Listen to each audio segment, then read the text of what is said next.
Welcome. Today we will be reading lesson 172 in the workbook and from the text, chapter 15, section 7, the needless sacrifice, paragraphs 1 through 5.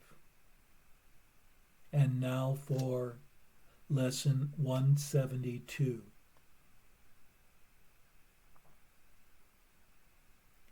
God is but love, and therefore so am I.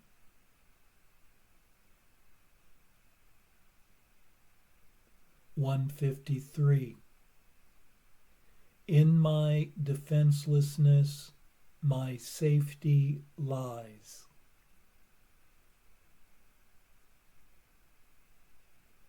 God is but love, and therefore so am I.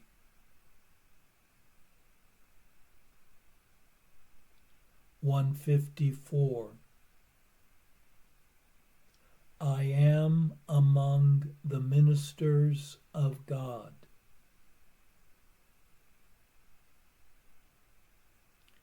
God is but love, and therefore so am I.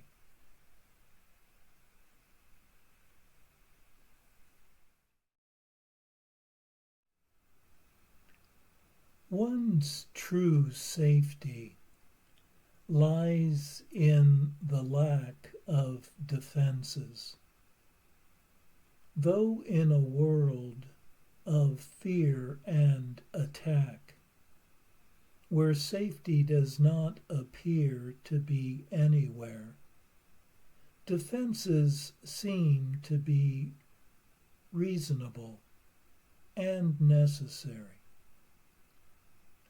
But defenses merely reaffirm and make real the threat and one's vulnerability, and so it provides no actual freedom from fear. Yet the eternal formless love that one was created to be is where one's true safety lies. The voice for love speaks to one throughout the day, and the messages received are for one's awakening. And in their acceptance is then one able to share them with others. These messages of love light up the minds of those who hear them. And as the world recedes, minds awaken to the love of which they are.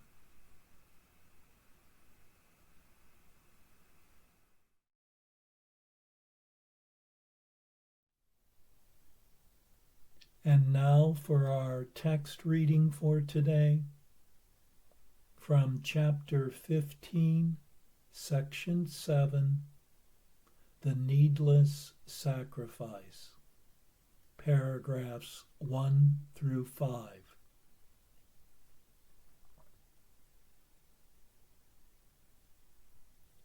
Beyond the poor attraction of the special love relationship, and always obscured by it, is the powerful attraction of the Father for his Son.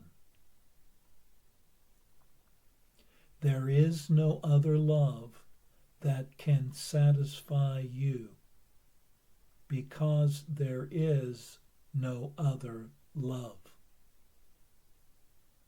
This is the only love that is fully given and fully returned. Being complete, it asks nothing. Being wholly pure, everyone joined in it has everything.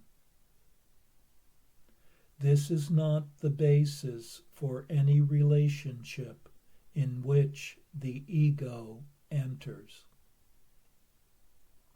For every relationship on which the ego embarks is special.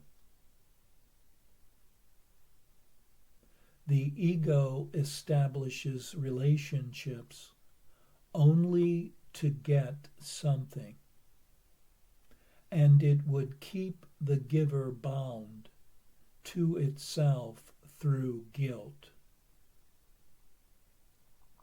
It is impossible for the ego to enter into any relationship without anger. For the ego believes that anger makes friends. This is not its statement, but it is its purpose.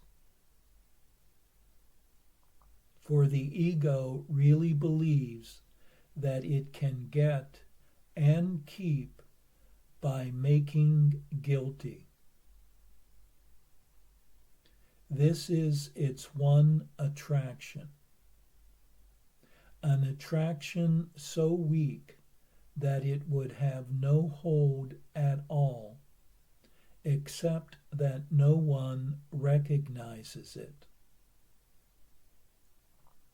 For the ego always seems to attract through love, and has no attraction at all to anyone who perceives that it attracts through guilt.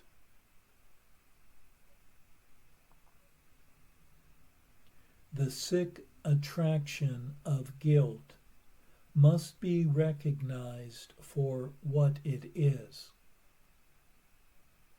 For having been made real to you, it is essential to look at it clearly, and by withdrawing your investment in it, to learn to let it go. No one would choose to let go what he believes has value.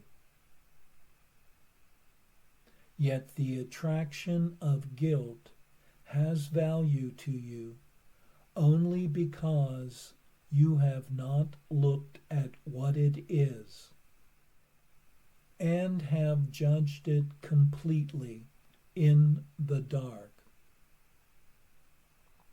As we bring it to light, your only question will be why it was you ever wanted it.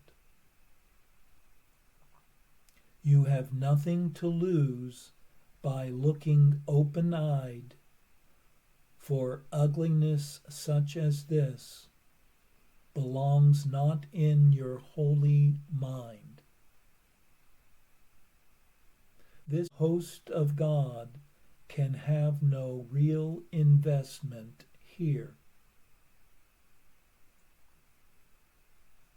We said before that the ego attempts to maintain and increase guilt, but in such a way that you do not recognize what it would do to you. For it is the ego's fundamental doctrine that what you do to others, you have escaped. The ego wishes no one well, yet its survival depends on your belief that you are exempt from its evil intentions. It counsels, therefore, that if you are host to it, it will enable you to direct its anger outward, thus protecting you. And thus it embarks on an endless, unrewarding chain of special relationships, forged out of anger and dedicated to but one insane belief: that the more anger you invest outside yourself, the safer you become.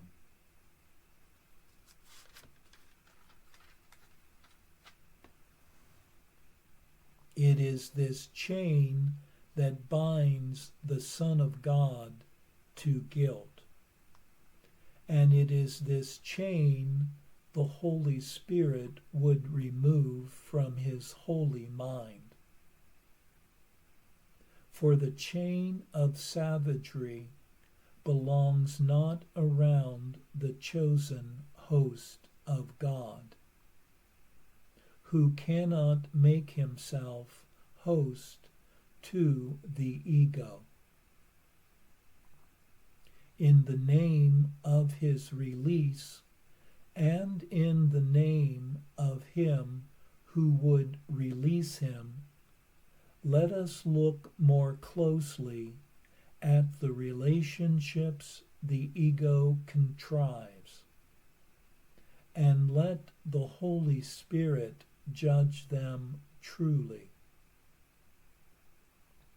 For it is certain that if you will look at them, you will offer them gladly to him. What he can make of them you do not know, but you will become willing to find out, if you are willing first to perceive what you have made of them.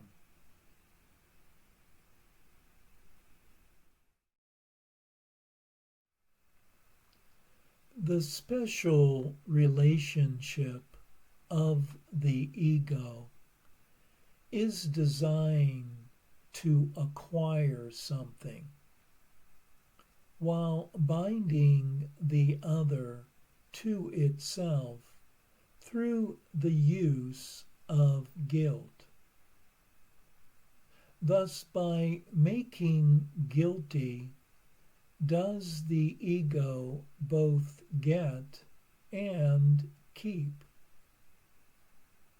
Anger is the way the ego makes friends. And what the ego does to another, it feels it has avoided for itself.